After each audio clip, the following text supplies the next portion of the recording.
ان الحمد للہ نحمده ونستعینه ونستغفره ونعوذ باللہ من شرور انفسنا ومن سیئات اعمالنا من يهده اللہ فلا مضل له ومن يضلل فلا هادی له واشهد ان لا الہ الا اللہ وحدہ لا شریک له واشهد ان محمدا عبدہ ورسولہ اما بعد فإن خير الحديث كتاب الله وخير الهدي هدي محمد صلى الله عليه وآله وسلم وشر الأمور محدثاتها وكل محدثة بدعة وكل بدعة ضلالة وكل ضلالة في النار. أعوذ بالله السميع العليم من الشيطان الرجيم من همزه ونفخه ونفثه. بسم الله الرحمن الرحيم. رب اشرح لي صدري ويسر لي امري واحلل عقدة من لساني يفقهوا قولي. بسم الله الرحمن الرحيم. ان الله وملائكته يصلون على النبي يا ايها الذين آمنوا صلوا عليه وسلموا تسليما. اللهم صل على محمد وعلى آل محمد كما صليت على ابراهيم وعلى آل ابراهيم انك حميد مجيد. اللهم بارك على محمد وعلى آل محمد كما باركت على إبراهيم وعلى آل إبراهيم إنك حميد مجيد. اللهم ربنا آتنا في الدنيا حسنة وفي الآخرة حسنة وقنا عذاب النار. ربنا آتنا من لدنك رحمة وهيئ لنا من أمرنا رشدا. لا إله إلا أنت سبحانك إني كنت من الظالمين. حسبنا اللہ ونعم الوکیل ولا حول ولا قوة الا باللہ العلی العظیم. یا حی یا قیوم برحمتک استغیث اصلح لی شأنی کلہ ولا تکلنی الی نفسی طرفۃ عین. آمین. الحمدللہ آج 24 نومبر 2019 کو سنڈے کے دن بمطابق 26 ربیع الاول 1441 ہجری میں قرآن کلاس نمبر 5 کا انعقاد ہوگا انشاءاللہ. اور آج انشاءاللہ ہم قرآن حکیم کے تعارف کے حوالے سے جو 40 پوائنٹس شروع کیے تھے ان کے آخری 5 پوائنٹس کوشش کریں گے کور ہو جائیں. علمی پوائنٹ نمبر 36 وہ ہے میرے بھائیوں، قرآن حکیم 2 طرح کے علوم کو اتھینٹک مانتا ہے. نمبر 1 ریویلڈ نالج یعنی وحی کا علم، اور نمبر 2 ایکوائرڈ نالج یعنی سائنس کا علم. The knowledge obtained through observations and experiments is known as science. قرآن حکیم ان 2 علوم کے سوا کسی اور کو ایز اے علم ایکسیپٹ نہیں کرتا.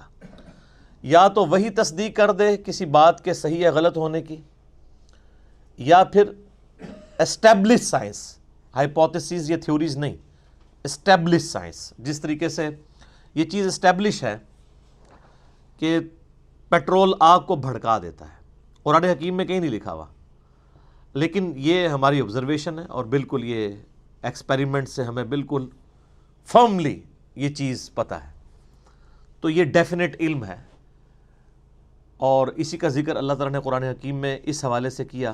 سورہ بنی اسرائیل میں جو 10 کمانڈمنٹس آئی ہیں ان میں سے 9th کمانڈ ہے وَلَا تَقْفُ مَا لَيْسَ لَكَ بِهِ عِلْمٌ إِنَّ السَّمْعَ وَالْبَصَرَ وَالْفُؤَادَ كُلُّ أُولَٰئِكَ كَانَ عَنْهُ مَسْئُولًا. اے انسان کسی چیز کی پیروی اس وقت تک مت کر جب تک کہ تیرے پاس اس حوالے سے کوئی ڈیفینیٹ علم نہ آ جائے. بے شک کان، آنکھیں اور عقل اس کے بارے میں تم سے پوچھا جائے گا کہ تم نے ان 3 انسٹرومنٹس کو استعمال کر کے حق بات تک پہنچنے کی کوشش کیوں نہیں کی. تو جو بھی علم کان، آنکھ یا عقل سے حاصل ہوتا ہے وہ ایکوائرڈ نالج ہے.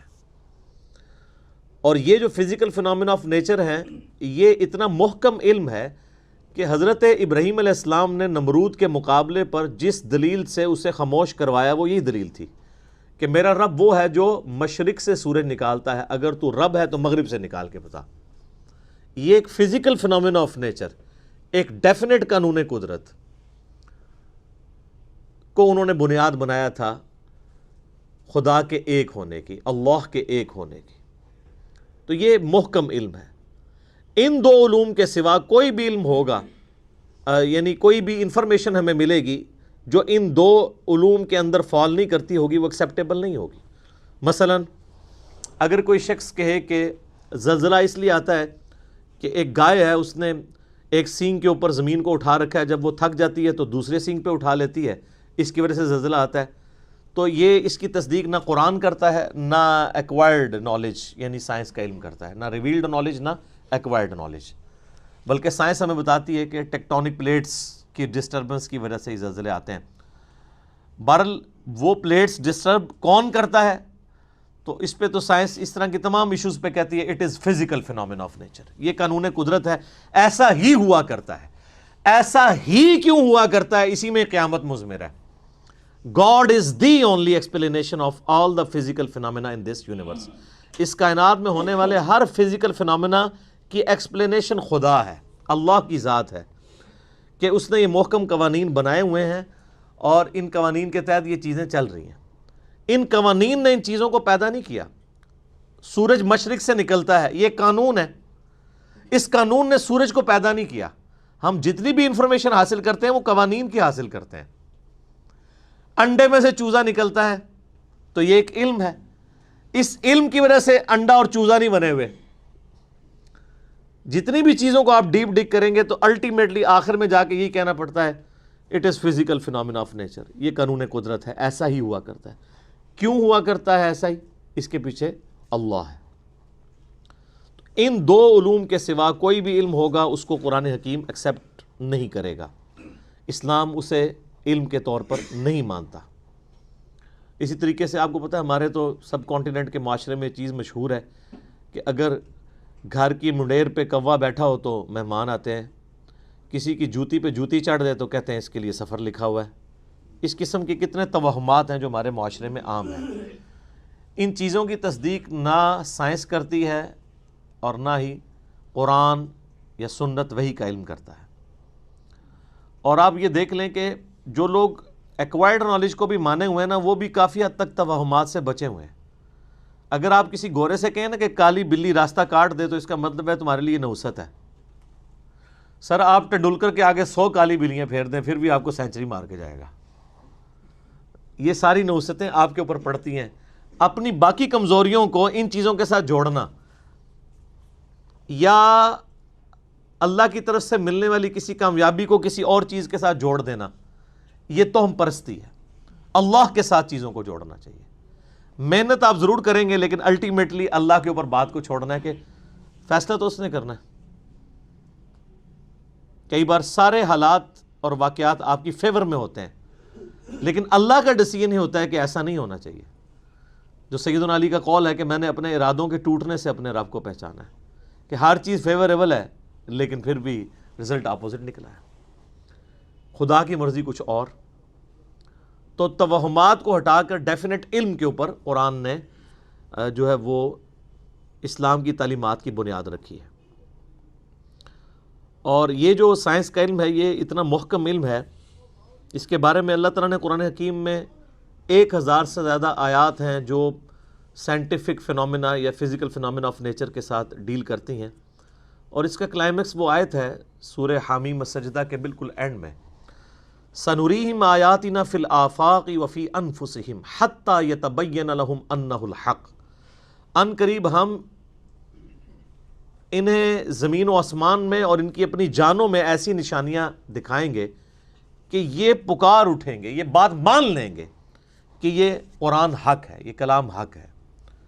آج جس طریقے سے اللہ تعالیٰ نے سائنس کے ذریعے انسانیت کو کائنات کے چھپے ہوئے راز آشکار کیے ہیں، پہلے لوگوں کو تو ان چیزوں کا آئیڈیا نہیں تھا۔ یعنی اگر نبی علیہ السلام کے مبارک زمانے میں صحابہ کرام کو یہ بتایا گیا کہ تمہارا ایک ایک عمل نوٹ کیا جا رہا ہے، آج تو آپ کو پتہ ہے کہ ٹیرا بائٹس کے اندر یو ایس بیز آ چکی ہوئی ہیں۔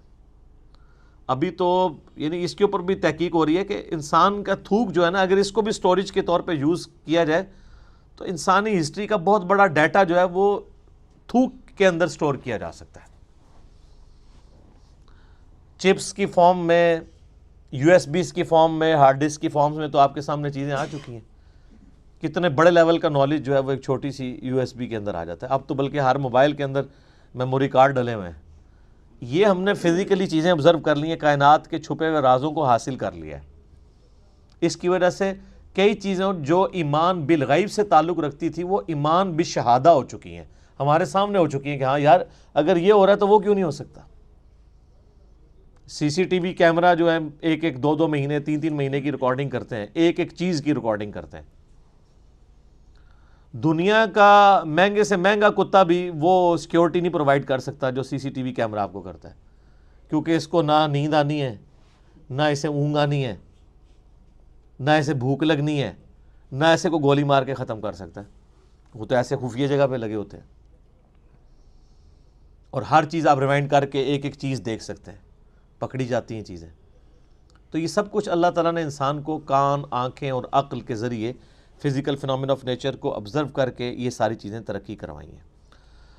تو اسی کانٹیکسٹ میں یہ بات بھی یاد رکھیے گا کہ قرآن حکیم کے جو پرانے تراجم ہیں ان میں جہاں جہاں ہمارے بزرگوں سے سائنس کی علم کی کمی کی وجہ سے غلطیاں ہو گئی ہیں، وہ غلطیاں آپ قرآن کے کھاتے میں نہیں ڈالیں گے. قرآن کے صرف ٹیکسٹ کی گارنٹی ہے کہ یہ محفوظ ہے. اگر قرآن کا ترجمہ کسی نے ایسا کیا جو اس وقت کے لمیٹڈ سائنس کے نالج کے تحت اتنا ہی کسی کو علم تھا تو وہ اب قرآن کے کھاتے میں نہیں ڈالا جا سکتا. اس وقت لوگوں نے کتنی باتیں کر دی. مثلا یہ قرآن حکیم میں جو سورہ لقمان میں آیا 5 علوم کا ذکر آیا، تو اس میں ایک اس چیز کا علم ہی تھا کہ کوئی جان نہیں جانتی کہ ماں کے پیٹ میں کیا ہے. سورہ لقمان میں بھی اور صورتوں میں بھی اس کا ذکر آیا. تو ترجمہ کرنے والوں نے اس کا ترجمہ کر دیا کہ لڑکا ہے یا لڑکی، خود سے ہی بیچ میں ڈال دیا، جو آج ہمارے لیے مصیبت بنی ہوئی ہے. کیونکہ اب الٹرا ساؤنڈ کے ذریعے کافی زیادہ آپ کو یعنی معلومات حاصل ہو جاتی ہیں. ہمارا تو ابھی اس طریقے سے یہاں پہ اتنا ایڈوانس الٹرا ساؤنڈ نہیں ہے، باہر کے ملکوں میں تو کلرڈ ہے اور ایک چیز وہ بتا دیتے ہیں. وہ ترجمہ کرنے والوں کی غلطی تھی. قرآن حکیم میں سیکس کے پوائنٹ آف ویو سے نہیں لکھا ہوا کہ کوئی نہیں بتا سکتا کہ لڑکا ہے یا لڑکی، بلکہ قرآن میں یہ ہے کہ کوئی نہیں جانتا کہ ماں کے پیٹ میں کیا ہے. اب اس کا تعلق کس چیز کے ساتھ ہے؟ قرآن حکیم میں اللہ تعالیٰ نے سورہ تغابن میں فرمایا هو الذی خلقکم فمنکم کافر ومنکم مؤمن. وہی اللہ ہے جو تمہاری تخلیق کرتا ہے، کوئی تم میں سے کافر ہو جاتا ہے، کوئی مومن ہو جاتا ہے. یعنی جب اللہ پیدا کرتا ہے اس وقت تو سب کو ایک جیسا ہی پیدا کرتا ہے. پھر بعد میں حالات و واقعات کے بعد انسان اپنی صلاحیتوں کو یوز کر کے یا تو بات ماننے والا بن جاتا ہے یا انکار کرنے والا. تو مجھے بتائیں دنیا کا کوئی الٹرا ساؤنڈ یہ بتا سکتا ہے کہ یہ جو بچہ پیدا ہوگا یہ بعد میں کافر ہوگا یا مومن؟ نہیں بتا سکتا. تو قرآن کے کہنے کا مقصد یہ تھا. اسی طریقے سے وہ یہ تو ایک رخ تھا. دوسرا رخ وہ سورہ لقمان میں جو بارش کے حوالے سے آیا، اور وہ بھی لوگوں نے اب غلط سمجھ لیا اس حوالے سے کہ وہ کہتے ہیں جی وہ تو سائنٹسٹ تو ہمیں پہلے ہی بتا دیتے ہیں بارش کب ہوگی. سر سائنٹسٹ کبھی بھی نہیں بتا سکتے، جب ہونے والی ہوتی ہے اس وقت بتا سکتے ہیں. آج کوئی سائنٹسٹ یہ بتا سکتا ہے کہ آج ہے 24 نومبر 2019، تو 24 نومبر 2020 کو بارش ہوگی یا نہیں؟ کیوں جی؟ کوئی نہیں بتا سکتا. البتہ یہ ضرور ہے کہ اگر ہواؤں کا سلسلہ، بارش کا سلسلہ شمال سے چل پڑا ہے اور وہ 3 یا 4 دن کے بعد ہمارے ملک میں داخل ہونا ہے، جیسا کہ مونسون کا موسم آتا ہے، تو اس میں تو کوئی پریڈکٹ کر سکتا ہے کہ ہاں جی اس رفتار سے ہوائیں چل رہی ہیں، الٹیمیٹلی پہنچ جائیں گی. تو اس میں تو کوئی علم غیب والی بات ہی نہیں. یہ تو فزیکل نالج ہے. جو فزیکل نالج ہے وہ علم الغیب نہیں ہے. علم غیب کی ڈیفینیشن ہے جو نالج فزیکل نہ ہو. مثلا فرشتے آپ ڈیٹیکٹ نہیں کر سکتے الٹرا ساؤنڈ کے ذریعے، کسی چیز کے ذریعے بھی. البتہ پانی زمین میں کس گہرائی کے اندر ہے اس کو آپ سائنٹیفکلی جج کر سکتے ہیں، اور وہ فزیکل نالج ہوتا ہے. کیوں؟ جو آپ انسٹرومنٹ زمین میں گڑھا کھود کے داخل کرتے ہیں اس سے ویوز نکلتی ہیں، وہ ریباؤنڈ ہو کے واپس آتی ہیں، اس سے آپ کو پتہ چلتا ہے کہ اتنی دور فاصلے کے اوپر پانی موجود ہے. تو یہ فزیکل نالج ہے نا. ہاں اگر کوئی شخص کھڑا کھڑا کسی جگہ یوں ہاتھ رکھے یا ہاتھ رکھے بغیر کہہ دے کہ جی یہاں پہ پانی اتنی گہرائی میں ہے، تو یہ علم الغیب سے تعلق رکھے گا. تو یہ ایسا تو کوئی بھی نہیں کرتا. ویسے تو آپ میدانی علاقوں میں کہیں بھی انگلی رکھ کے کہہ دیں کہ جناب 20 فٹ پہ پانی ہے تو واٹر ٹیبل 20 فٹ پہ ہے نا. اسلام آباد یا کوئٹہ میں کوئی 20 فٹ کے اوپر پانی نکال کے بتائے تو پھر مانیں گے اس کے پاس کوئی کشف یا کوئی علم الغیب والا معاملہ ہے. جہاں پہ پانی جو ہے وہ اس کا واٹر ٹیبل نیچے ہی جاتا جا رہا ہے. تو یہ سارے فزیکل نالج ہے. فزیکل نالج جو ہے نا وہ علم الغیب نہیں ہوتا, کیونکہ وہ انسٹرومنٹس کے ذریعے حاصل ہوتا ہے, اور انسٹرومنٹ بھی فزیکل فینومینا آف نیچر کے اوپر کام کرتی ہیں. وہ صلاحیتیں بڑی ہوتی ہیں, بلکہ کئی جانوروں میں ایسی صلاحیتیں ہیں جو انسانوں میں موجود نہیں ہیں, ہے وہ فزیکل ہے. ہاتھی 40 کلومیٹر دور تک کمیونیکیشن کرتا ہے پاؤں مار کے زمین پہ, جو ویوز پروڈیوس کرتا ہے. 40 کلومیٹر دور اس جھنڈ سے الگ ہونے والے ہاتھی موجود ہونا تو ویوز کے ذریعے جان لیتے ہیں. یہ عقاب 2-3 میل اوپر سے اپنے شکار کو لوکیٹ کر لیتا ہے, اتنی تیز اس کی آنکھیں. کتے کی سونگھنے کی صلاحیت انسان سے بہت زیادہ ہے. وہ ایسی چیزیں بھی سونگھ سکتا ہے جو انسان نہیں سونگھ سکتا. اس لیے آپ کو پتا نا, یہ جب ہیروئن کی اسمگلنگ کے لیے یا اس طرح کی وہ معاملات کو پکڑنے کے لیے ایئرپورٹس وغیرہ کے اوپر کتے, ٹرینڈ کتے, ایک وہ ٹرینڈ کتے ہیں جو چوری پکڑنے والے ہیں, وہ 2 نمبر ٹرینڈ کتے ہیں, وہ لوگوں میں لڑائیاں کروانے کے لیے. جو اوریجنل ٹرینڈ کتے ہیں نا وہ واقعی چیزوں کو پکڑ لیتے ہیں, کئی مشینیں نہیں پکڑ سکتی جو وہ پکڑ لیتے ہیں. تو یہ فزیکل نالج سے تعلق رکھتی ہیں, یہ علم الغیب سے چیزیں تعلق نہیں رکھتی. لہٰذا ہمارے پرانے بزرگوں نے اگر کہیں کوئی ترجمے کیے, کہیں تفسیریں غلط کر دی ہیں تو وہ قرآن کے کھاتے میں نہیں ڈلیں گی.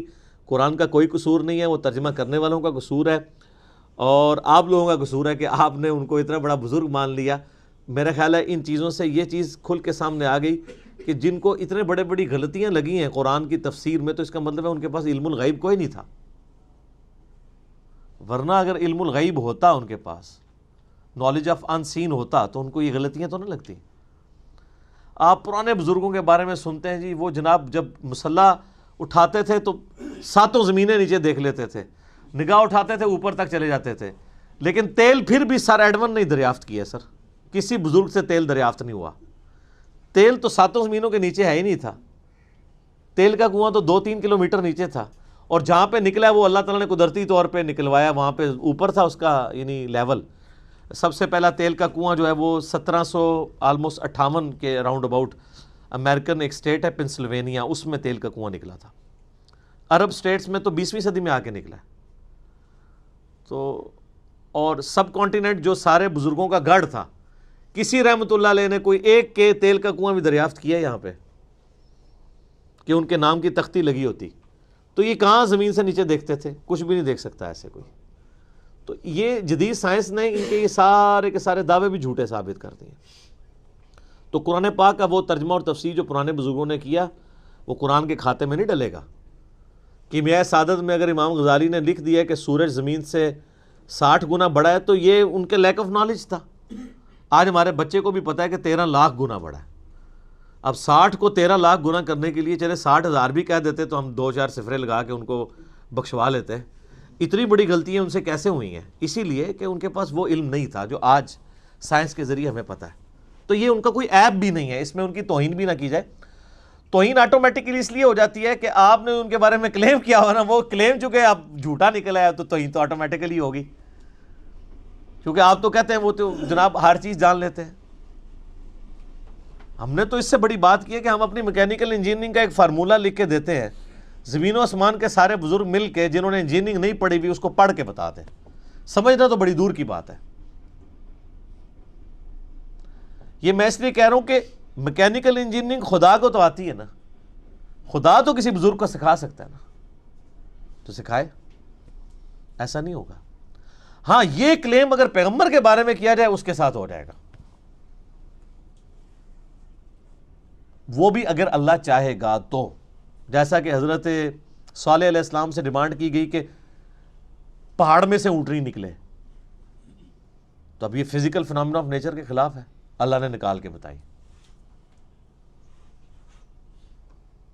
پیغمبر کو منوانے کے لیے اللہ تعالیٰ نے معجزہ کروا دیا. بزرگوں والا معاملہ نہیں ہوتا کہ وہ کچھ کر کے دکھا سکتے ہیں، کچھ بھی کوئی نہیں کر سکتا۔ اسی لیے میں آپ کو کہتا ہوں کہ آپ لوگ بیمار ہوتے ہیں تو آپ کو مزاروں پہ لے کے جاتے ہیں، اور مزاروں والے جب بزرگ بیمار ہوتے ہیں ان کو آغا خان اور شفا انٹرنیشنل لے کے جاتے ہیں۔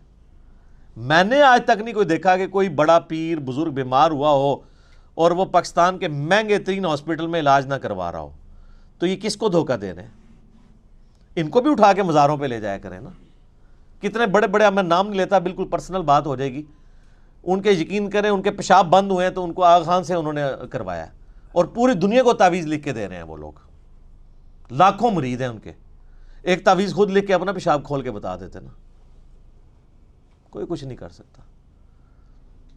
تو اس طرح کی جو چیزیں جڑی ہوئی ہیں فزیکل نالج کے ساتھ، اس میں اگر کہیں پہ کسی نے غلطی کھائی ہے تو اس کو آپ قرآن کے کھاتے میں نہیں ڈالیں گے، بلکہ آپ ڈالیں گے بابوں کے کھاتوں میں۔ بابوں کے کھاتوں میں بہت کچھ ڈال چکا ہوا ہے، اس میں سے یہ بھی ڈال لیں آپ۔ اسی طریقے سے ترجمے سائنس کے نالج کم ہونے کی وجہ سے غلط کر دیے۔ میں نے اکثر مثال دی، ایک بڑی یعنی نمائندہ مثال ہے قرآن میں، جو بخاری مسلم میں آتا ہے کہ پہلی 5 آیات سورۃ العلق کی نبی علیہ السلام پہ پہلی وحی نازل ہوئی ہے، اقرأ بسم ربک الذی خلق، خلق الانسان من علق۔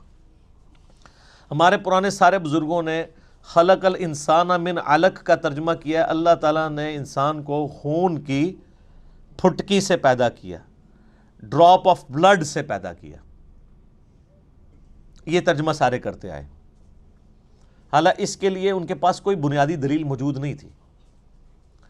لیکن اب جب ماڈرن لوگ آئے ہیں، انہوں نے کہا جی علق تو کہتے ہیں سسپینڈڈ چیز کو، اردو میں بھی معلق لفظ، لٹکی ہوئی چیز کو کہتے ہیں یہ معلق ہے۔ تو علق کا ترجمہ ہے کہ انسان کو اللہ نے پیدا کیا ایک ایسی چیز سے جو سسپینڈڈ فارم میں تھی۔ تو وہ تو آج ہمیں جو ہے وہ ایمبریولوجی کی فیلڈ کے لوگ بتا رہے ہیں کہ بچہ انیشیل سٹیج پہ رحم مادر میں ایک ایمبریو کی فارم میں، سسپینڈڈ فارم میں، وال آف دا یوٹرس کے ساتھ چپکا ہوا ہوتا ہے، جیسا کہ ایک جونک چپکی بھی ہوتی ہے اور اس میں سے وہ خوراک حاصل کرتا ہے۔ پھر جب وہ بڑا ہوتا ہے پھر پورا معاملات آگے چلتے ہیں۔ الگ کا ترجمہ عربی میں جونک بھی بنتا ہے، اور اس ایمبریو کی اگر آپ انیشل شکل دیکھیں وہ بھی جونک کی شکل ہے، لیکن یہ ہمیں الیکٹرانک مائکروسکوپ کے بعد پتہ چلا۔ آج کے جب لیٹسٹ لوگ ترجمہ کرتے ہیں تو وہ پھر یہ ترجمہ کرتے ہیں کہ ایک ایسا یعنی انیشل ایمبریونک سٹیج سے انسان کو اللہ نے بڑا کیا جو جونک نما تھی، جو یوٹرس آف مدر کی وال کے ساتھ چپکی ہوئی تھی، اور اس طریقے سے آگے معاملات چلے۔ بلکہ اس حوالے سے ایک یعنی پروفیسر کیتھ مور جو اس وقت دنیا میں اس فیلڈ میں اتھارٹی مانے جاتے ہیں، انہوں نے تو باقاعدہ اپنی یعنی ٹیکسٹ بک، ان کی ایز اے ٹیکسٹ بک ان کی کتاب پڑھائی جاتی ہے ایمبریولوجی کی فیلڈ میں، انہوں نے قرآن حکیم کی باقاعدہ آیات جو ہے وہ کوٹ کی ہیں کہ سب سے بہترین ایکسپلینیشن ایک ایمبریو کس سٹیجز سے گزرتا ہے، جنین جسے ہم اردو میں کہتے ہیں، قرآن حکیم کرتا ہے۔ اور انہوں نے باقاعدہ پھر اسلام بھی قبول کیا اس کی وجہ سے۔ انہوں نے کہا مجھے یہ بات ماننے میں کوئی عار نہیں ہے کہ قرآن حکیم ایمبریولوجی کی فیلڈ کے حوالے سے جو باتیں کرتا ہے وہ 8 سے 100 سال پہلے بھی کسی کو نہیں پتہ تھی، اور چہ جائے کہ 8 سے 1400 سال پہلے ایک شخص جو ریگستان میں پیدا ہوا ہے وہ یہ ساری چیزیں بتائے جو کہ ہمیں 20ویں صدی میں بھی 1960s 70s میں آ کے الیکٹرانک مائکروسکوپ کی وجہ سے جو چیزیں ہم پر ریویل ہوئی ہیں، یہ اس کے سوا کوئی چارہ نہیں کہ ہم مانیں کہ اس کا سورس ڈیوائن ہے، یعنی اللہ کی طرف سے۔ انہوں نے باقاعدہ اسلام بھی قبول کیا۔ تو یہ جو سائنٹیفک فیکٹس ہیں قرآن کے، یہ وقت کے ساتھ ساتھ سامنے آ رہے ہیں، اور اس میں ایک بہت کڑوی بات ہے لیکن سمجھنے کے لیے وہ چیز ضروری ہے، کیونکہ نبی علیہ السلام نے خود سمجھائی ہے۔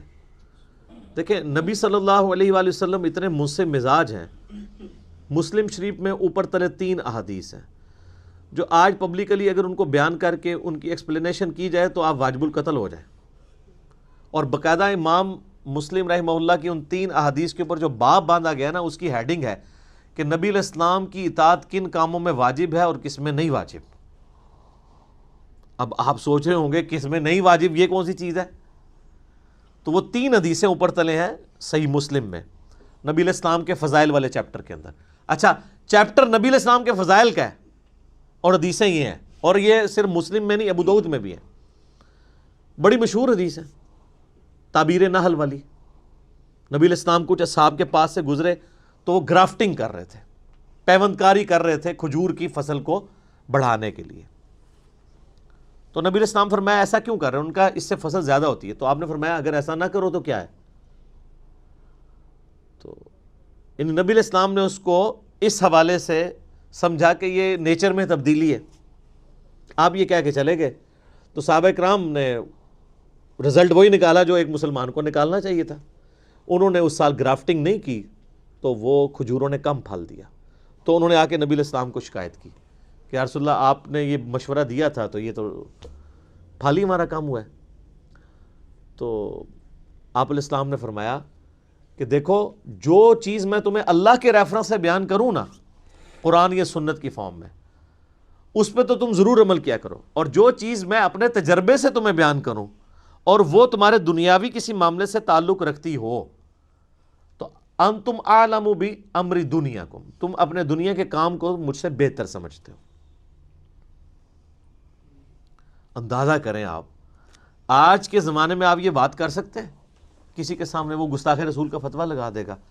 اور نبی علیہ السلام خود اپنے بارے میں کہہ رہے ہیں کہ دیکھو دنیاوی معاملات کو تم بہتر سمجھتے ہو۔ ظاہر ہے نبی علیہ السلام کا تو ایکسپیرینس نہیں تھا شجرکاری کے حوالے سے، آپ کا تو سارا ایکسپیرینس جو ہے وہ بھیڑ بکریاں پالنے کے اعتبار سے تھا۔ اور آپ علیہ السلام کا بھی انصاف دیکھیں، آپ نے یہ نہیں کہا کہ اب میں نے جو فرما دیا تو بس وہ فرما ہی دیا ہے۔ آپ نے کہا دیکھو میں جب کوئی چیز دین کے طور پہ تمہیں تعلیم کروں اللہ کے ریفرنس سے، وہ تو تمہیں ماننا ضروری ہے، دنیاوی میں مشورہ دوں تو تم بہتر سمجھتے ہو اپنے معاملات کو۔ تو اس پہ باقاعدہ باب مسلم شریف میں باندھا گیا کن معاملات میں نبی علیہ السلام کی اطاعت واجب ہے اور کس میں نہیں۔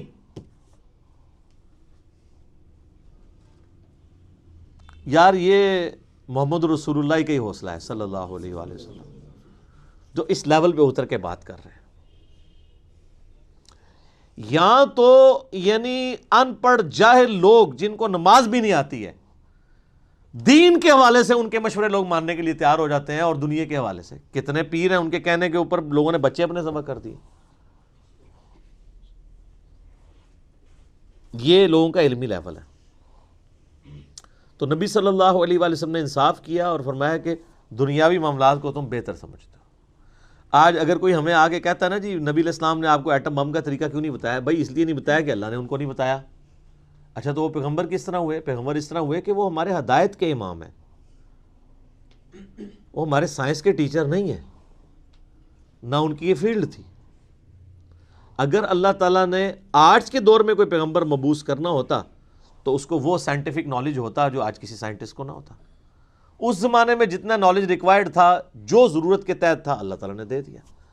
اب علم غیب شاہتے رکھو نا اپنے کول۔ اگر علم غیب کے ساتھ ان چیزوں کو جوڑا جائے تو نبی علیہ السلام خود سے اگر غیب کا علم جان لیتے ہوتے تو آپ کسی کی فصل تباہ ہونے کا مشورہ اس کو دے رہے ہوتے؟ یا فصل کم ہونے کا مشورہ دے رہے ہوتے؟ نہیں۔ اچھا اس زمانے میں علم غیب ہوتا ہی نہیں تھا، کسی صحابی نے نہیں کہا یا رسول اللہ آپ کو تو علم غیب ہے، تو آپ سے یہ غلطی کیسے ہو گئی کہ آپ نے ہمیں تعبیر نحل والا مسئلہ دیا؟ اب آپ لاکھ اس کی کوئی تعویلات کرتے پھر کچھ بھی نہیں ہوتی ہے۔ اسی لیے میں کہتا ہوں کتابوں کا دین اور ہے اور بابوں کا دین اور۔ بابے اتنا کچھ بتا کے گئے ہیں غلط کہ وہ آج صبح میں ڈاکٹر سراج صاحب کا ایک لیکچر سن رہا تھا اصحاب کہف کے بارے میں، تو میرے دماغ میں ایک چیز آئی جو پہلے کبھی نہیں آئی تھی۔ اصحاب کہف کو 300 سال تک اللہ تعالیٰ نے سلایا نا جی۔ اصحاب کہف سے بڑا کوئی ولی ہے جن کو قرآن میں اللہ نے ولی ڈکلیئر کیا ہے، جن کے لیے اتنا بڑا معجزہ اور کرامت کی ہے؟ تو وہ جب اصحاب کہف اٹھتے ہیں سو کے تو آپس میں گفتگو کرتے ہیں ہم کتنی دیر سوئے؟ تو کہتا ہے ایک دن یا دن کا کچھ حصہ۔ تو ان کو تو یہ پتہ ہی نہیں تھا 300 سال سوئے ہیں، تو ان کو علم غیب کیوں نہیں تھا؟ اس سے بھی بڑھ کے حضرت عزیر علیہ السلام کو قرآن میں آتا ہے اللہ نے 100 سال کے لیے سلا دیا۔ تو ان سے پوچھا اٹھانے کے بعد ہاں بتاؤ کتنی دیر سوئے؟ انہوں نے کہا ایک دن یا دن کا کچھ حصہ۔ اللہ نے فرمایا 100 سال سویا رہا ہے۔ اگر وقت کا پیغمبر 100 سال سونے کے بعد اٹھے اور اسے یہ لگے میں ایک دن سویا ہوں اور اللہ کے بتانے پہ پتہ چلے، تو آپ کے بابوں کا علم غیب، کشف، الہام، یہ ساری کہانیاں کتنے گئی ہیں؟ اور یہ تو بالکل سیدھی سیدھی باتیں ہیں. اور ویسے آپ کو صحیح مشورہ دیتے ہیں قرآن ڈائریکٹ نہیں پڑھنا چاہیے، بندہ گمراہ ہو جاتا ہے.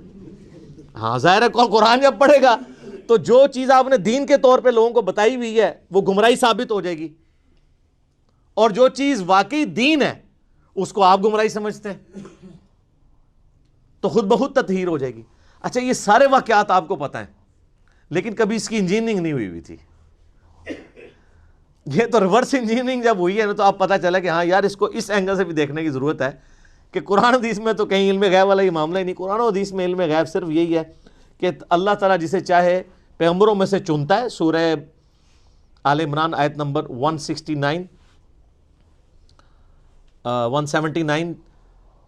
کہ اس کو غیب کی خبر دے دیتا ہے. باقی علم الغیب پہ میرا مسئلہ نمبر 6 اور A اور 6B دیکھ لیں تو آپ کو معاملات کھل جائیں گے. علمی پوائنٹ نمبر 37 وہ ہے میرے بھائیوں، چونکہ قرآن حکیم عربی زبان میں نازل ہوا ہے لہٰذا عربی زبان سے جب اسے ٹرانسلیٹ کیا جائے گا نا کسی اور زبان کے اندر تو الفاظ کے چناؤ میں فرق آئے گا. یہ آپ نے ذہن میں رکھنا ہے. البتہ مفہوم میں فرق نہیں آئے گا. اور یہ صرف عربی کا معاملہ نہیں ہے، دنیا کی کسی بھی زبان کو دوسری زبان میں ٹرانسلیٹ جب کیا جاتا ہے تو ایک جیسے الفاظ کے ساتھ نہیں ہو سکتا. مثلا اگر میرے سامنے 10 انگلش کے پروفیسر بیٹھے ہوں جنہوں نے ایم فل کیا ہوا ہو اور وہ اردو سپیکنگ ہو بائی برتھ، کاپٹک ہوں یعنی وہ بائی برتھ اردو لینگویج جاننے والے ہوں، ان کی مادری زبان ہو، اور 10 کے 10 لوگوں کو میں انگلش کا ایک مضمون دوں اور میں کہوں کہ اسے اردو میں ٹرانسلیٹ کرو، تو کیا 10 کے 10 لوگ منوان ایک ایک لفظ سیم ترجمہ کریں گے؟ نہیں، الفاظ کے چناؤ میں فرق آئے گا چونکہ انگلش ٹرانسلیٹ ہو رہی ہے اردو. ایون انگلش کو انگلش میں بھی ٹرانسلیٹ کریں تو الفاظ کے چناؤ میں فرق پڑ جائے گا کیونکہ ایک لفظ کے ایکویلنٹ کئی الفاظ ہوتے ہیں، وہ اپنی انٹینسٹی کے پوائنٹ آف ویو سے یوز ہوتے ہیں. کوئی شخص اس لفظ کی انٹینسٹی کو کچھ اور سمجھ کے اس کے لیے کوئی اور ترجمہ کر دے گا. ترجمے میں الفاظ کے چناؤ میں فرق ضرور آئے گا لیکن مفہوم میں کبھی فرق نہیں آئے گا. یہ میں بات اس لیے کر رہا ہوں کہ مولویوں نے سب سے بڑا دھوکہ یہ دیا ہے وہ جی ترجمے لوگوں نے چینج کر دیے جی کدھر ترجمہ پڑھیے جی، اور سر جس کا مرضی پڑھیں کوئی فرق نہیں پڑتا، بلکہ سب سے بہتر ہے گوگل حافظہ اللہ کا پڑھیں. ہاں آپ دنیا کی کوئی لینگویج ڈالیں اس میں ایک کمانڈ کے اوپر ود ان 1 سیکنڈ دوسری طرف انگلش میں اس کا ترجمہ آ جاتا ہے. چاہے وہ آپ عربی کی کوئی حدیث ڈال دیں، آن لائن فری ہے، کوئی پیسے نہیں. آپ گوگل میں جا کے لکھیں، گوگل ٹرانسلیٹر کھولیں تو 2 ڈبے بنے ہوئے آ جائیں گے. لیفٹ ڈبے میں آپ کوئی دنیا کی زبان، جناب جتنی زبانیں، کسی بزرگ کو بھی اتنی زبانیں نہیں آتی ہیں، دنیا کی 3000 سے زیادہ زبانیں ہیں، کسی زبان کو آپ ڈالیں دوسری طرف انگلش میں ترجمہ ہو کے آ جائے گا. اور وہ ترجمہ کرنے کے لیے گوگل یہ بھی نہیں دیکھے گا کہ میں نے بریلوی والا ترجمہ دکھانا ہے، دیوبندیوں والا ہے، اہل حدیث والا ہے، شیعہ والا. اس نے وہی ترجمہ دکھانا ہے جو اس کا بنتا ہے، تو پکڑا جائے گا. تو یہ دھوکہ انہوں نے دیا ہوا ہے اور اس کی وجہ سے پھر وہ قرآن سے وہ ایسا روند مارتے ہیں کہ لوگ قرآن پڑھنا چھوڑتے ہیں. وہ کہتے ہیں نہیں جی لو اس نے ترجمہ وہ کر دیا، یہ کر دیا. اور زیادہ تر یہ ہنگامہ کھڑا کیا ہے بریلوی مکتبہ فکر اور شیعہ مکتبہ فکر کے لوگوں نے. پھر ٹوٹکے بنائے ہوئے ہیں جی، وہ دیکھیں جی بسم اللہ کا ترجمہ کیا ہے جی. اچھا اب امام احمد بریلوی صاحب نے بسم اللہ کا ترجمہ کیا ہوا ہے اللہ کے نام سے شروع. اب اشری تھانوی صاحب نے ترجمہ کیا ہوا ہے شروع کرتا ہوں اللہ کے نام سے. وہ کہتے ہیں ترجمہ غلط ہے کیونکہ اشری تھانوی صاحب شروع سے شروع کر رہے ہیں اور اعلیٰ حضرت نے اللہ سے شروع کیا ہے.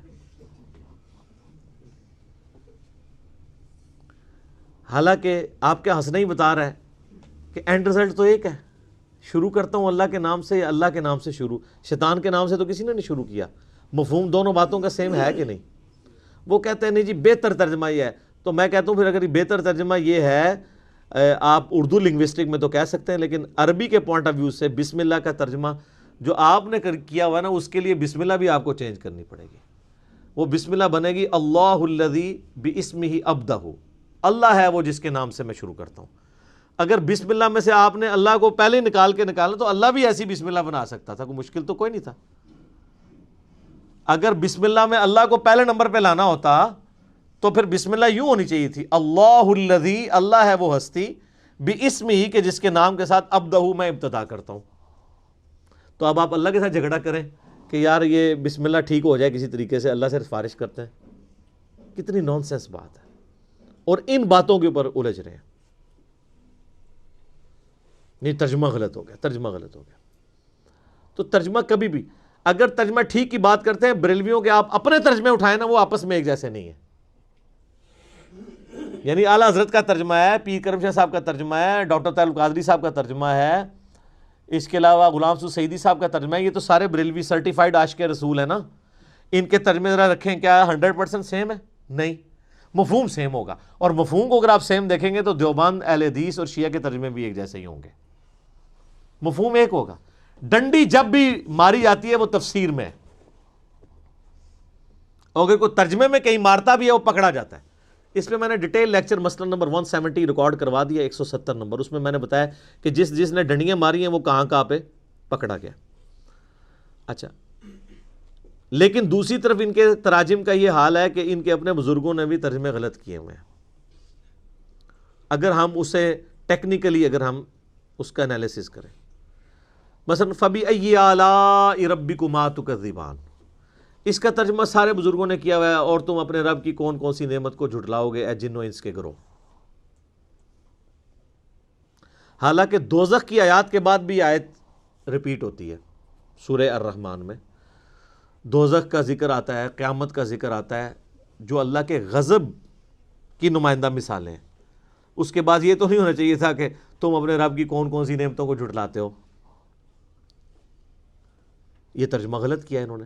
آلہ کا مطلب نعمت نہیں ہوتا، قدرت کی نشانی ہوتا ہے، وہ نعمت بھی ہو سکتی ہے اور زحمت بھی ہو سکتی ہے۔ جنت بھی اللہ کی قدرت کی نشانی ہے اور جہنم بھی اللہ کی قدرت کی نشانی ہے۔ التذکیر بآلاء اللہ، اللہ کی بڑی بڑی نشانیوں کے ساتھ نصیحت کرنا۔ مولانا مودودی رحمہ اللہ نے جتنی دفعہ، یہ 31 دفعہ 31 ٹائمز یہ آیت ریپیٹ ہوتی ہے سورہ الرحمن میں، جتنی دفعہ یہ آیت آئی ہے نا، انہوں نے کانٹیکسٹ کے اعتبار سے اس کا ترجمہ کیا ہے۔ جہنم کے لیے یہ ترجمہ نہیں کیا تم اپنے رب کی کون کون سی نعمت کو جھٹلاؤ گے، اور نعمت تو خود عربی کا لفظ ہے، ثم لتسألن یومئذ عن النعیم، اس دن تم اپنے رب کی، تم سے پرسش ہوگی ہر نعمت کے بارے میں۔ آلہ کا مطلب نعمت نہیں ہے، ہر قدرت کی بڑی نشانی آلہ اللہ ہے، چاہے وہ جنت ہو چاہے جہنم ہو، چاہے سورج ہو، چاند ہو، زمین ہو، ستارے ہوں، فرشتے ہوں، جنات ہوں، انسان ہوں، یہ سب اللہ کی قدرت کی نشانی ہے۔ تو مولانا مودودی رحمہ اللہ نے پھر کانٹیکسٹ کے اعتبار سے ہر دفعہ ڈیفرنٹ ترجمہ کیا۔ تو پھر پڑھا لکھا بندہ تو پھر پڑھا لکھا ہی ہوتا ہے نا سر، لیکن اس کے پاس ڈگری نہیں ہوتی، ڈگری ہوتی تو پھر غلط ترجمہ کر دیتا۔ ٹھیک ہے، ویسے ڈگری بھی انہوں نے بعد میں لے لی تھی ایم شغل میلے میں، ان کی ڈگریوں کی باقاعدہ سکینڈ کاپیاں موجود ہیں نیٹ کے اوپر۔ مولانا مودودی تو پھر آپ کو پتہ ہے آئنسٹائن تھے نا، جب مولویوں نے شغل میلہ لگایا نا، یہ ڈگری ڈگری ڈگری، انہوں نے کیا من دسو تو درس نظامی دے کورس دے پیپر کیڑے نے، انہوں نے کہا جی آخری دسو، آخری سال دے 6 مہینے کی تیاری کے بعد مودودی صاحب نے پیپر دے کے ان کے منہ پہ ڈگری لا کے ماری۔ ڈگریوں کے جس کے اوپر پی ایچ ڈی ہوتی ہوں تو وہ ڈگری ہیں، جس کو ڈاکٹر اقبال 18 سال کی عمر مودودی صاحب کی، اور ڈاکٹر اقبال کہہ رہے ہیں کہ یہ بندہ مسلمانوں کا تھنک ٹینک ہے مستقبل کا۔ الجہاد فی الاسلام ان کی کتاب جب پڑھی، ڈاکٹر اقبال نے ان کو یہاں بلایا تھا۔ آپ کو پتہ ہے نا پاکستان میں یہ جو منصورہ میں جماعت اسلامی کا مرکز ہے، یہ ڈاکٹر اقبال نے لے کے دیا ہوا ہے ان کو، جن کو ہم حکیم الامت اور کتنے بڑے بڑے القابات دیتے ہیں، شاعر مشرق۔ تو ان کو بھی پتا تھا کہ جینیس بندہ تو جینیس ہوتا ہے، اس کو ان چیزوں کی ضرورت نہیں ہوتی ہے۔ مجھے وہ غامدی صاحب کی بات یاد آ گئی، ان سے کسی نے پوچھا نا جی آپ کے پاس ڈگری ہیں؟ ڈگری نہیں ہے، تو انہوں نے کہا ہم تو بزرگوں سے پڑھتے رہے۔ انہوں نے کہا کسی بزرگ نے آپ کو ڈگری نہیں دی؟ انہوں نے کہا بزرگ ڈگریاں نہیں دیتے، بزرگ پڑھانے کے بعد دعائیں دیتے ہیں، تو دعائیں لی ہوئی ہیں بزرگوں کی۔ یعنی یہ ڈگریوں والی دھونس اور اس طریقے سے یہ معاملات یہ خود ان سے بھی مس ہینڈل ہوئے ہوتے ہیں. یہ ترجمے کے پوائنٹ آف ویو سے میں نے ایک امپورٹنٹ چیز بتا دی. اچھا اسی میں ایک اور چیز ہے کہ الفاظ کے چناؤ میں بعض اوقات دوسری لینگویج میں جب آپ جاتے ہیں تو معاملات مس ہینڈل بھی ہو جاتے ہیں. حالانکہ اس میں انٹینشن بری نہیں ہوتی ہے, گستاخی کا فتویٰ نہیں لگنا چاہیے. مثلا واللہ خیر الماکرین, اس کا لفظی ترجمہ یہی ہے کہ اللہ تعالیٰ سب سے بہتر مکر فرمانے والا ہے. لیکن مکر کا لفظ اردو میں نٹوریس ہے. اب اعلیٰ حضرت نے اس کا ترجمہ کیا اللہ تعالیٰ وَمَكَرُوا وَمَكَرُ اللَّهِ, یہ آیت واللہ خیر الماکرین سورہ آل عمران میں. کافروں نے بھی مکر کیا اور اللہ نے بھی اپنی خفیہ تدبیر فرمائی, اور اللہ تعالیٰ سب سے بڑھ کر خفیہ تدبیر فرمانے والا ہے. اچھا آپ یہ بریلوی لے کے آتے ہیں, وہ کہتے ہیں جی یہ دیکھیں جی یہ ہے بڑا مؤدب ترجمہ. ہم جناب ایک معصومانہ عرض کرتے ہیں تدبیر تو خود عربی کا لفظ تھا, اللہ نے کیوں نہیں استعمال کیا؟ اللہ کو نہیں پتا تھا بعد میں میری گستاخی ہو جانی ہے مکر کے لفظ سے. اب جن لوگوں نے مکر کا ترجمہ مکر ہی کر دیا ان کے اوپر یہ وہ لٹھ لے کے انہوں نے مگر پہ کہتے ہیں گستاخی ہوگی گستاخی ہوگی, حالانکہ کوئی ان کی انٹینشن گستاخی کی نہیں تھی. انہوں نے مکر کو انہوں نے کہا نہیں اردو میں مکر نٹوریس لفظ کے طور پہ استعمال ہوتا ہے. انہوں نے کہا بھائی لاکھ انہوں نے یقین دلایا کہ بھائی ہم اس نیت سے نہیں کر رہے ہیں, ٹھیک ہے آپ بہتر ہے جو آپ نے ترجمہ کیا لیکن یہ بھی کوئی غلط نہیں ہے, لیکن پیچھے. اب جب میں نے اعلیٰ حضرت کا سورہ آل عمران سے نکالا ہے کہ صحابہ کرام کہ جب وہ غزوہ احد اور بدر کے کانٹیکسٹ میں تھوڑا سا وہ ڈگمگائے تو وہاں پہ اعلیٰ حضرت نے ترجمہ کیا ہے تم نے نامردی دکھائی, باقیوں نے ترجمہ کیا ہے تم نے کمزوری دکھائی. یہ جو میرا وہ پرائم منسٹر کے دفاع پہ گستاخ صحابہ کا فتویٰ, لاکھوں لوگوں نے میرا وہ کلپ دیکھا ہے, اس میں ایچ ڈی کیمرے میں نے دکھایا نامردی کا لفظ استعمال کیا ہے اعلیٰ حضرت نے صحابہ کرام کے لیے. تو آپ دیں سرٹیفکیٹ عاشق رسول ہونے کا. تو مجھے کئی بریلوی علماء نے بھی فون کیا, کہتے سانو بھی نہیں سی پتا. میں کہا اڑاؤ نا میدان کہو نا کہ اعلیٰ حضرت صحابہ نہ مرد کہہ کے گئے نے, نہ مرد کا کیا مطلب ہے؟ تو وہ تعویل کریں گے نہیں وہ اصل میں شستہ اردو میں کمزوری دکھانے کو نامردی کہتے ہیں. تو سر وہ اگر انہوں نے مکر کا ترجمہ دوسروں نے مکر کر دیا تو ادھر تو آپ ان کو نہیں معاف کر رہے تھے. اردو زبان میں اس وقت نامردی کا مطلب کیا ہے؟ جو اسٹیبلش اردو ہے اپنے بابے کا دفاع کریں گے, دوسرے کے بابوں کی چھوٹی سی بات ہوگی رگڑ دیں گے. لیکن بعض جگہ واقعی معاملات مس ہینڈل بھی ہوئے ہیں, جیسے یہ سورہ الضحیٰ کی آیت ہے وَوَجَدَكَ ضَالًّا فَہَدَىٰ. اب اس کا کئی لوگوں نے ترجمہ غلط بھی کر دیا. مولانا مودودی نے صحیح کیا ہے ترجمہ, امین احسن اصلاحی صاحب نے بھی صحیح کیا ہے, ڈاکٹر اسرار نے بھی صحیح کیا ہے, لیکن اشرف تھانوی صاحب باقی لوگوں سے مس ہینڈل ہوا کہ اے نبی ہم نے تمہیں گمراہ پایا تو ہدایت دی. اب وہ اس کی تعویل کرتے ہیں گمراہی سے مراد ہم وہ گمراہی نہیں لے رہے بلکہ جو بندہ راستے کی تلاش میں ہو. لیکن اب وہ چونکہ الفاظ کا چناؤ ہو گیا غلط, اب یہ پیچھے پڑے ہوئے ہوں. اعلیٰ حضرت نے ترجمہ کیا کیا, اے نبی ہم نے تمہیں اپنی محبت میں خود رفتہ پایا تو منزل مقصود تک پہنچا دیا. اب یہی بات وہ بھی کہنا چاہ رہے تھے, یہاں پہ انہوں نے الفاظ کا چناؤ ایسا کیا کہ یہ اس ایک ترجمے کو لے کے وہ پھر لکیر پیٹتے رہتے ہیں, کہتے ہیں دیکھیں نہیں جو نبی کو گمراہ مان رہا ہے آپ نے اس کا ترجمہ پڑھنا ہے. تو اب اس طرح کی مس ہینڈلنگ واقعی ہوئی ہے کہ یہ جب عربی کو آپ اردو میں ٹرانسلیٹ کرتے ہیں تو آپ نے اس کانٹیکسٹ میں دیکھنا ہے یہ ضال کا معنی صرف گمراہی نہیں ہوتا. جو شخص کسی کی تلاش میں سرگرداں پھرے نا اسے بھی ضال کہتے ہیں, کسی کی محبت میں ڈوب کے. جیسا کہ حضرت یوسف علیہ السلام کے لیے قرآن میں آیا کہ ان کے والد کے بارے میں ان کے بھائی کہتے ہیں ان ابانا لفی ضلال مبین, ہمارے ابا تو یوسف کی محبت میں ڈوب چکے ہیں. اب ضال ترجمہ تو وہاں پہ بھی گمراہ ہو سکتا تھا, لیکن ایک بیٹا جو خود مسلمان ہے اس کا باپ پیغمبر ہے, اس نے اپنے باپ کو گمراہ تو نہیں کہنا. ان ابانا لفی ضلال مبین, ہمارے ابا تو یوسف کی محبت میں ڈوب چکے ہیں. اب یہاں پہ لفظ وہی ضال ہے, غیر المغضوب علیہم ولا الضالین, وہاں پہ گمراہی ترجمہ ہے لیکن یہاں محبت. اسی طریقے نبی علیہ السلام کے لیے جب آئے گا نا وَوَجَدَكَ ضَالًّا فَہَدَىٰ, اے نبی ہم نے آپ کو خود رفتہ پایا اپنی محبت میں, آپ کو ہدایت کی منزل مقصود تک پہنچا دیا. کیونکہ ڈیٹم لیول کی ہدایت تو تھی. سورہ یونس میں آیت نمبر 15 اور 16 میں آتا ہے کہ نبی علیہ السلام کی اعلان نبوت سے پہلے کی زندگی کو بھی اللہ تعالیٰ نے نبوت کی دلیل کے طور پہ پیش کیا ہے۔ بنیادی توحید تو آپ کو ہمیشہ سے تھی، نبی تو پیدائشی پیغمبر ہوتا ہے، ہاں مبعوث بعد میں ہوتا ہے۔ پھر قرآن میں وہ جو آیا ما ضل صاحبکم وما غوا، تمہارے نبی نہ کبھی بہک کے ہیں نہ کبھی بہرا چلے ہیں، تو وہاں تو خود اللہ تعالیٰ ہمارا نبی کبھی بھی بہک کے نہیں ہے، تو ووجدک ضالا فہدی کا ترجمہ وہی بنتا تھا جو اعلیٰ حضرت نے کیا ہے، یا مولانا مودودی نے کیا ہے، یا ڈاکٹر اسرار صاحب نے کیا ہے۔ تو اس طرح کے مس ہینڈلنگ کی وجہ سے پھر الٹیمیٹلی نقصان ہوا۔ لیکن اب کئی چیزیں ایسی ہیں جس میں مصیبت کھڑی ہوگی، مثلا لا اقسم بہذا البلد، اس کا ترجمہ سب نے کیا ہے اے نبی میں تیرے شہر مکہ کی قسم کھاتا ہوں۔ اللہ تعالیٰ نے مکہ کی قسم یاد فرمائی ہے،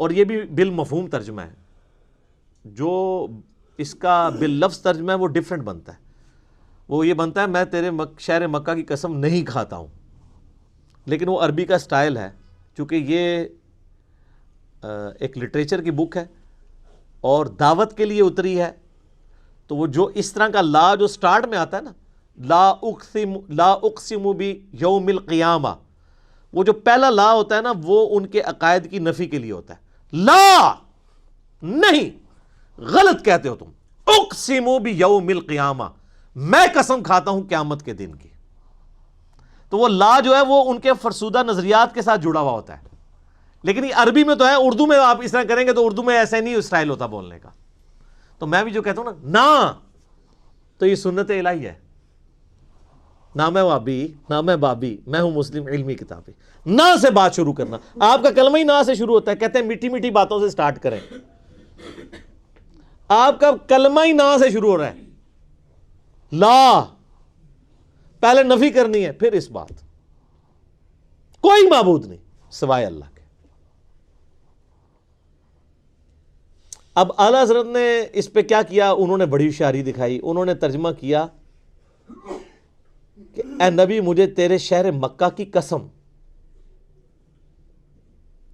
باقی انہوں نے ترجمہ کیا اے نبی ہم تیرے شہر مکہ کی قسم کھاتے ہیں۔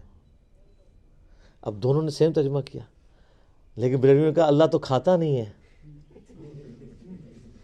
ہاں دیکھیں گستاخ ہو گئے ہیں، انہوں نے کھانے کی نسبت اللہ کی طرف کر دیا ہے، اللہ تو کہتا ہے نہ اسے بھوک لگتی ہے، وہ تو قرآن میں سورہ نام میں ہے نا کہ اللہ تعالیٰ تم سے سورہ ذاریات میں کھانا نہیں مانگتا، وہ تو خود تمہیں کھلاتا ہے۔ وہ کہتے ہیں یہ دیکھیں دیوبندی اور اہل حدیث یہ تو اللہ کے کھانے کے قائل ہیں، اور دیکھیں ترجمہ انہوں نے کیا کر، آپ مذاق نہ سمجھیں، یہ کتابیں لکھی ہوئی ہیں، میں کوئی زبانی کلامی بات نہیں کر رہا ہوں، میرے پاس بریلویت، دیوبندیت، اہل حدیث اور شیعت کا وہ نالج ہے جو ان کے اپنے بڑے بڑے گول کیپرز اور بزرگوں کے پاس بھی نہیں ہے، کیونکہ میں پنجابی اس کہنے لگا وچو وڑ کے نکلے ہوئے ہیں، مجھے پتہ ہے میں اس ساری گمراہی میں رہا ہوں نا، ہم خود یہ لوگوں کو دھوکہ دیتے رہے ہیں، ہم سے زیادہ کون جانتا ہے۔ کہتے ہیں کھاتا کھاتا، دیکھیں اللہ کی طرف کھانے کی نسبت کر دی، اللہ تو کھانے سے پاک ہے، اور دیکھیں یہ کتنا مؤدب ترجمہ ہے۔ تو وہ مؤدب ترجمہ تو میں نے بتا دیا، ان صحابہ کو نہ مرد لکھا ہوا ہے۔ ایک اور لے جائیں، سورہ نمل میں وہ جو جنات پیش ہوتے ہیں نا، حضرت سلمان علیہ السلام وہ تخت بلقیس کے لیے، تو قال عفریت من الجن، ایک بڑا دیو ہیکل جن بولا کہ میں آپ کی اس مجلس کے برخاست ہونے سے پہلے ہی وہ لے آؤں گا۔ تو اب وہ عفریت کا ترجمہ اعلیٰ حضرت نے کیا ہوا ہے ایک خبیث جن بولا۔ تو جو انبیاء کی مجلس میں انبیاء کے یعنی صحبت یافتہ جن ہیں، جو انبیاء کی خدمت میں مامور ہیں، ان کو یعنی صحابی جن کو خبیث کہا ہوا ہے۔ اے لو دو لے جاؤ پھر آج تحفے، جڑا کہ نا بڑا بامؤدب ترجمہ ہے، اے میں ایسے دو ہی دیتے نا، اور بھی بہت ساری ہیں چیزیں۔ تو عفریت کا ترجمہ انہوں نے کیا ایک خبیث جن بولا، باقی انہوں نے ترجمہ کیا ایک دیو ہیکل، یعنی ایک بڑا طاقتور جن۔ تو یہ اعلیٰ حضرت سے کوئی پوچھے کہ یہ آپ کو کیسے پتہ چلا کہ وہ خبیث تھا، آپ کو اس میں کیا خباثت نظر آئی ہے؟ جن سارے تو خبیث نہیں ہوتے ہیں، جن تو قرآن پاک میں آیا کہ نبی سورہ الجن میں کہ تم فرماؤ مجھے وحی کی گئی ہے کہ جنات کا ایک گروہ یہاں سے گزر رہا تھا، انہوں نے قرآن سنا اور وہ ایمان لے آئے، انہوں نے اس کتاب کی تصدیق کی۔ سورہ احقاف میں پوری ڈیٹیل آتی ہے۔ پھر وہ اپنی قوم میں چلے گئے کہ حضرت موسیٰ کے بعد اب ایک نئے پیغمبر آئے ہیں جو کہ اسی توحید کی طرف بلا رہے ہیں جو موسیٰ علیہ السلام کے پاس آئی تھی۔ ایک ہی مجلس میں قرآن سنا، ایمان لائے اور دائی بھی بن گئے۔ تو حضرت سلیمان علیہ السلام کی مجلس میں جو جنات تھے، جب تک سلیمان علیہ السلام یا قرآن یا حدیث یہ نہ بتائے کہ کون سا کافر جن تھا اور کون سا مسلمان جن، آپ خود کس طریقے سے نیگیٹو یعنی اپروچ کیسے رکھ سکتے ہیں؟ آپ کو تو پازیٹیو اپروچ رکھنی چاہیے۔ اور پھر وہ اپنی خدمات پیغمبر کے وقت کے پیغمبر کے لیے پیش کر رہے ہیں اور آپ اسے کہہ رہے ہیں خبیث جن۔ ٹھیک ہے، تو اس لیے میں کہتا ہوں کہ پہلے لوگوں کو گستاخی کے سرٹیفکیٹ یہ دیا کرتے تھے، اب ان کے بزرگوں کے لیے بھی محبت اور عشق کا سرٹیفکیٹ جو ہے نا وہ اس پلیٹ فارم سے جاری ہوگا تو ہم مانیں گے، یا پھر آپ باقیوں کو بھی چھوڑیں جن کے اوپر آپ نے فتوے لگائے ہیں۔ کسی نے بری انٹینشن سے ترجمے نہیں کیے ہوئے۔ اچھا، وہ ایک اور قرآن پاک میں جگہ آتا ہے سورہ بقرہ میں بھی کہ یہ اللہ سے مذاق کرتے ہیں، اللہ بھی ان کے ساتھ مذاق کرے گا۔ وہ کہتے ہیں دیکھو جی ان کا خدا تو مذاق کرتا ہے، یہ مذاق تو بری چیز ہے، اللہ کی طرف منسوخ ہے۔ اچھا، اعلیٰ حضرت نے کیا ترجمہ کیا؟ انہوں نے کہا کہ یہ اللہ یہ یعنی ایمان والوں سے مذاق کرتے ہیں، اللہ تعالیٰ بھی ان سے استہزاء فرماتا ہے۔ اور انہوں نے عربی جی لکھتا ہے استہزاء، تاکہ مصیبت ہی نہ کھڑی ہوئے۔ اچھا، اسی طریقے سے قرآن پاک میں آتا ہے نا کہ اللہ تعالیٰ ان کو گمراہ کر دے گا ان کی بدعمالیوں کے سبب۔ تو اس طرح کے جو الفاظ اس حوالے سے آتے ہیں تو اس میں اعلیٰ ترجمہ کرتے ہیں اللہ تعالیٰ انہیں غافل کر کے مارے گا۔ وہ کہتے ہیں آپ کسی بھی غلط چیز کی نسبت اللہ تعالیٰ کی طرف نہیں کریں گے۔ یار جب اللہ تعالیٰ نے خود الفاظ کا چناؤ قرآن میں ایسا کیا ہوا ہے، اور پھر اس سے بڑھ کر یہ کہ انہوں نے پھر ترجموں میں اس لیول تک دو نمبری کی کہ باقیوں کے اوپر گستاخی کے فتوے لگا دیے۔ وما محمد الا رسول قد خلت من قبلہ الرسل، محمد تو نہیں مگر ایک رسول ہی، ان سے پہلے بھی کئی رسول گزرے۔ افئن مات، اگر یہ مر جائیں، او قتلا یا قتل ہو جائیں، تو کیا تم دین سے الٹے قدم پھر جاؤ گے؟ اب اعلیٰ حضرت نے کیا ترجمہ کیا؟ محمد تو نہیں مگر ایک رسول ہی، اگر یہ انتقال فرما جائیں یا وصال فرما جائیں یا شہید کر دیے جائیں تو تم دین سے الٹے قدم پھر جاؤ گے۔ وہ ترجمہ ہی چینج کر دیا، ماتا کا ترجمہ تھا مر جائیں۔ وہ میں ڈاکٹر طارق قادری صاحب کی ویڈیو دیکھ رہا ہوں، انہوں نے کہا تھا نبی کو مرنے والا کہنے والوں تم مر جاؤ، تو یہ کس کو کہہ رہے ہیں؟ اللہ کو۔ سورہ زمر کی آیت ہے انکا میتن و انہم میتون، اے نبی تم نے بھی مرنا ہے اور تمہارے مخالفین کو بھی مرنا ہے۔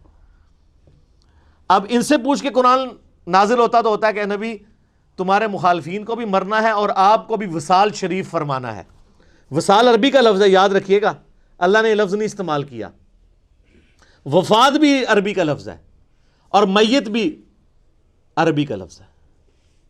اب اللہ نے الفاظ کہ افئن مات او قتل یہ نازل کرواتے قرآن، تو کہتے ہیں کہ آپ جو ہے نا اس کی جگہ ماتا کی جگہ وفات بھی لفظ خیر گستاخی سمجھتے ہیں، وصال استعمال کریں اور قتیلہ کی جگہ استعمال کریں شہید، پھر ہماری تسلی ہوگی، مؤدب ترجمہ ہو جائے گا۔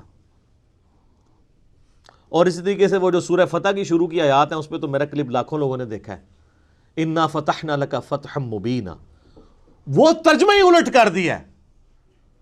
یعنی وہ جو نبی علیہ السلام کی خصوصیت تھی کہ اللہ تعالیٰ آپ کی اگلی اور پچھلی خلاف اولا چیزوں کو معاف فرما چکا ہے، انہوں نے کہا اے اللہ اے نبی اللہ تعالیٰ آپ کے صدقے سے آپ کے پچھلوں اور آپ کے اگلوں کی غلطیوں کو، کتنا دور کا ترجمہ کیا ہے۔ حالانکہ بخاری مسلم اٹھائیں، صحابہ کرام تو اس آیت کو کوٹ کر کے اما عائشہ اور باقی لوگ کہا کرتے تھے یا رسول اللہ آپ تو بڑے خوش نصیب ہیں کہ آپ کی اگلی پچھلی خطائیں اللہ نے معاف فرما دی ہیں، گناہ نہیں خطا لغزش ہے۔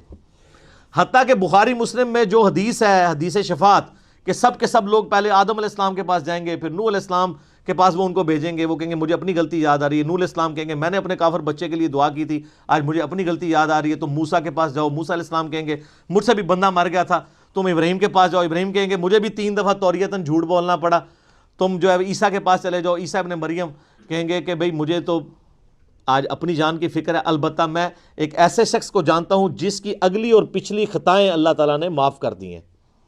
تم محمد رسول اللہ کے پاس جاؤ صلی اللہ علیہ وآلہ وسلم۔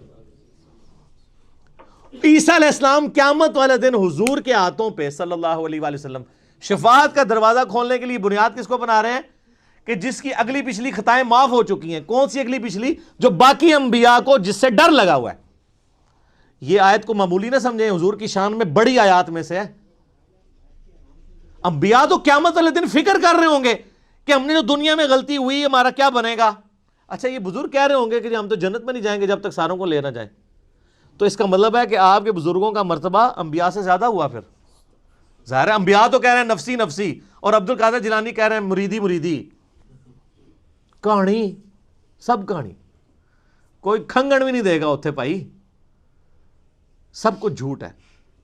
لیکن مرنے کے بعد جب آنکھ کھلے گی تو پھر دیر ہو چکی ہوگی۔ دیکھ لیں جی، آج صرف 2 پوائنٹ ہی کور ہوئے ہیں، 36 اور 37۔ اگلا لیکچر بھی انٹروڈکشن میں جائے گا، لیکن اس کے بغیر حق نہیں ادا ہوتا۔ ٹھیک ہو گیا؟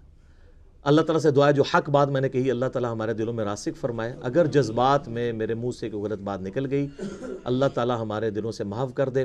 اللہم صلی علی محمد وعلی آل محمد کما صلیت علی ابراہیم وعلی آل ابراہیم انک حمید مجید۔ اللہم بارک علی محمد وعلی آل محمد کما بارکت علی ابراہیم وعلی آل ابراہیم انک حمید مجید۔ سبحانک اللہم وبحمدک اشہد ان لا الہ الا انت استغفرک واتوب الیک وما علینا الا البلاغ المبین۔ جزاکم اللہ خیرا۔